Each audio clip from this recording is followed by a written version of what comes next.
Hello.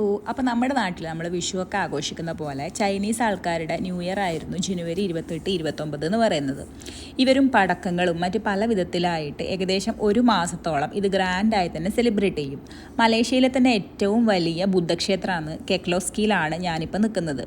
അപ്പോൾ Hong Kong, Philippines പോലുള്ള south east Asian ഭാഗത്തു നിന്നുള്ള ബുദ്ധിസ്റ്റുകളുടെ ഒരു പ്രധാന തീർത്ഥാടന കേന്ദ്രമാണ് ഇതെന്ന് പറയുന്നത്. അപ്പോൾ ഈ ഒരു മാസക്കാലത്തോളം എനിക്ക് തോന്നുന്നു ഏകദേശം ജനുവരി 25-നായിരുന്നു ഈ ഒരു ടെമ്പിളിലെ ലൈറ്റ്നിങ് സെറിമണി എന്ന് പറയുന്നത്.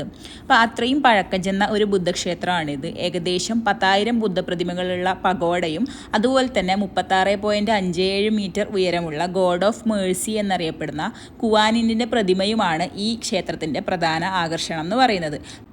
ഈ ഒരു ഫെസ്റ്റിവൽ ടൈമിൽ ഇവിടെ ഏകദേശം ഒരു ദിവസം തന്നെ ഒരു 10,000 മുതൽ 30,000 വരെ ആൾക്കാർ വന്നു പോകുന്നുണ്ട് എന്നാണ് ഒരു ഏകദേശ കണക്ക്.